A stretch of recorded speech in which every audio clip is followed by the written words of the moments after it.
Tajikin. Isang vlogger na sikat sa pagmumukbang ang pumanaw matapos tumantak ng pagkain. Masama ang loob ng kanyang kapatid dahil sa kumakalat daw ng fake news tungkol sa kanyang pagkamatay. Grabe, puro prito, no? Tapos punong-puno ng balat ng manok. So, medyo makolesterol po yung kanyang kinakain. Ito sa mga mukbang vlogs ng content creator na si Candido Apatan Jr. o mas kilala bilang si Dongs Apatan. May na-content na ako nito before na talagang kinakain niya yung taba ng baboy. As in, taba lang yung kinakain niya. Tapos nag-comment ako doon na talagang pangit niya yung magiging resulta nito sa katawan ng tao. Pag naipon masyado yung taba. Kasi pwede yan bumara sa ugat and pwede nga magkaroon ng heart attack tsaka stroke. Marami ang nagulat sa pagkamatay niya sa edad na 38 noong June 14. Sa post sa kanyang FB page, may namuong dugo sa kanyang utak base sa CT scan. So sabi sa video na meron daw namuong dugo sa utak. Ibig sabihin nagkaroon nga ng stroke. Tingin ko dati na tong high blood, baka hindi lang nakakapag-maintenance ng gamot. Tapos na-aggravate yung condition niya kasi obviously nagmumukbang siya, baka hindi niya nababantayan masyado yung kanyang nakakain. Of course kami mga doktor lagi namin i-remind na kumbaga lifestyle change kasama po yan sa gamutan ng high blood diabetes para makaiwas sa stroke at heart attack. Sa stroke po kasi ang nangyayari dyan, pumuputok yung ugat sa brain. Pag pumutok po yung kakalat sa paligid ng brain, then may ipit yung parte ng brain na yun. Kapag naipit, pwede mawalan ng malay, pwede pumanaw yung pasyente kasi pag naipit yung brain, hindi ka na makakahinga, hindi na makakagana yung katawan mo, yung puso, and pwede ka na mag-deteriorate talaga.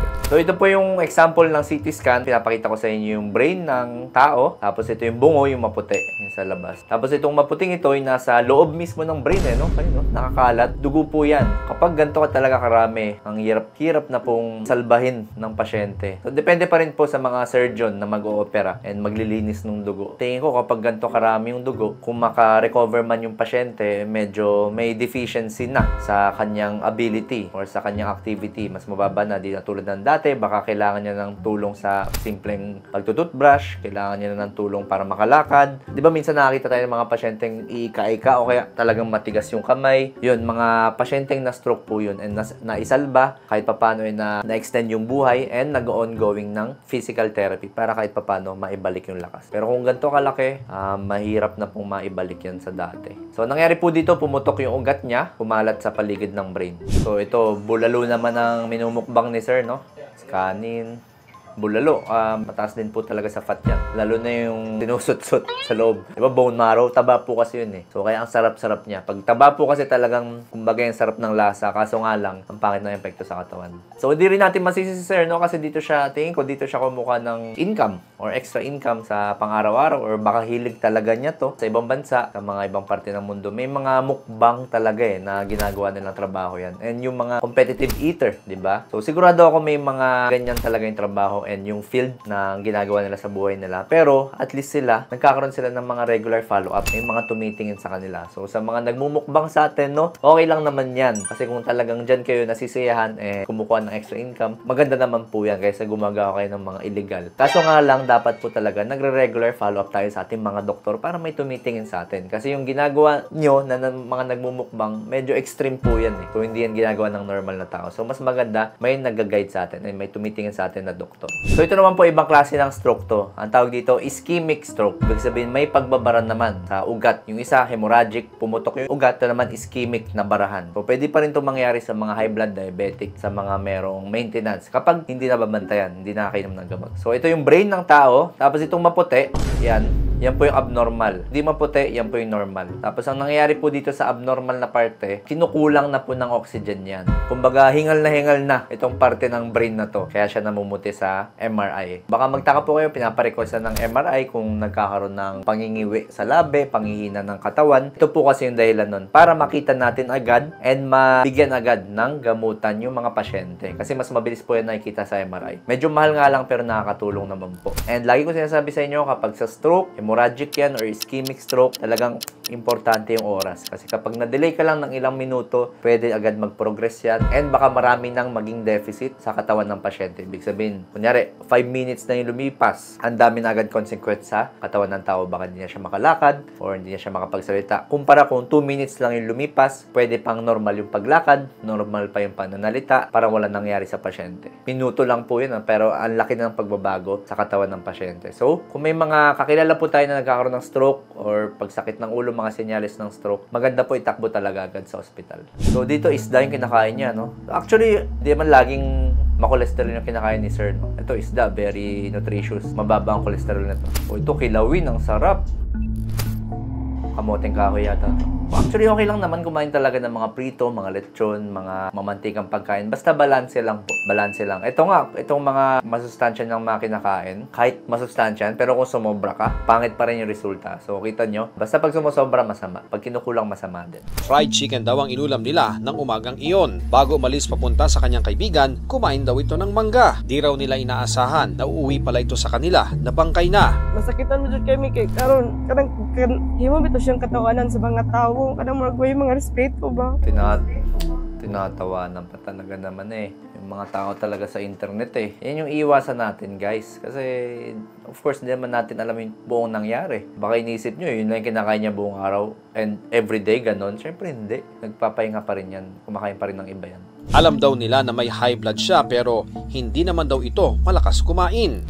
di ba po na niya ginahurot ko kanang dili ba hangol or busaw si Manoy, dagan pa siyang natabangan. Hindi rin niya inuubos. Nalaman ng cardiologist na si Dr. Tony Liachon ang nangyari kay Dongs. Tumaas ang blood pressure niya, pumutok yung ugat sa brain niya. So, ang kinamatay niya, hemorrhagic stroke. Ayan. Ang paglantak sa maalat na pagkain. Actually, itong pagmumukbang, parang plano na to iban Ibig sabihin, pagbawalan na. Sinabi yan ng DOH. So yan, according sa Philippine Star Global, the DOH is looking at banning eating vlogs or mukbang videos because it is unhealthy. Overeating is not healthy. It will lead to hypertension, high blood, heart condition. Kasi kapag mataas po ang BP, hirap mag-pump ang puso. Kasi ang sikip po ng mga daluyan ng ugat niya. So yung puso nag-overwork siya, lumalaki siya. Pero yung paglaki niya, hindi healthy yun. Lumalaki siya tapos humihina. Non-communicable diseases. Ibig sabihin po nito yung mga lifestyle diseases, high blood, diabetes, and even heart attacks. So sabi rin ni Secretary, I can ban it locally. I can propose banning mukbang locally and even ask the ICT to ban those sites. It's like food pornography, making people eat like glutton. So may concept kasi ng gluttony, yung pag-overeat. Doc, paano yun? Ito yung source of income ko and talaga nag-enjoy ako dito sa pagmamukbang. Ano kaya yung mga tips na pwede mong ibigay? Consequence nito, talaga magkakaroon ka ng high blood, diabetes, stroke. So mga tips talaga dyan, kung nagmumukbang ka na, piliin nyo pa yung mga pagkain na imumukbang nyo. Kasi kung magmumukbang po kayo ng medyo mataas sa asin, medyo maalat, makolesterol, talaga po magde-develop kayo noong mga ganong sakit. Pero kung magmumukbang kayo ng mga okra, talbos ng kamote, kahit sobrang daming talbos ng kamote nun, ang baba ng calories po nun, walang taba, hindi gaano maalat, and ang taas pa ng nutrisyon. So yun na, actually may mga nakita po akong ganun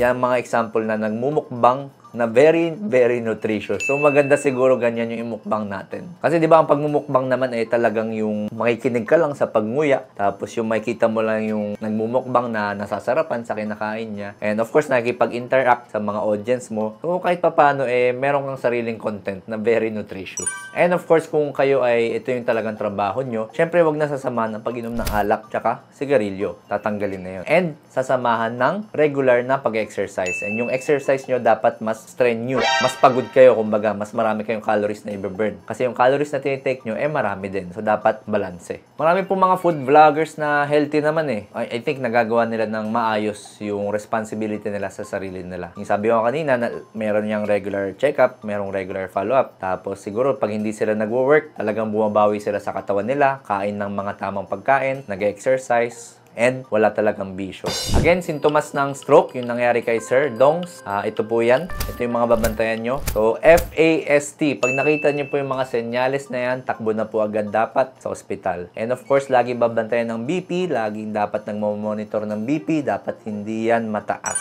By the way, naalala ko, meron daw mga mukbangers din na ang ginagawa nilang technique, malito Ang ginagawa nilang technique, pagka-shoot nila, sinusukan nila. i-induce sila ng vomiting. So, pinipilit isuka yung pagkain para mawala. Mali po yan kasi pwede po yan mag-lead sa mga tinatawag nating eating disorder. So, kapag sinabi nating eating disorders, ito yung mga naglilimit, masyadong restrictive sa pagkain. Yung sabi nating 3 days hindi kumakain kasi iba na yung tingin nila sa katawan nila. O kaya naman ito yung sobrang kung kumain. Anorexic, kumakain sila marami tapos sinusukan nila para kahit papano they feel good about themselves. So, mali po yun. Isa yung psychiatric condition. So, huwag po natin gagawin yun. And kapag kasi nagsusuka tayo ng ating mga kinain, ini-induce natin, nagkakaroon ng electrolyte imbalance. So, pumapangit po yung electrolytes, yung potassium, sodium sa katawan. So, baka manghina rin po yung katawan nyo. Kung meron kayo ng comment down below kung nag-benefit ka sa video na to, please follow my social media pages.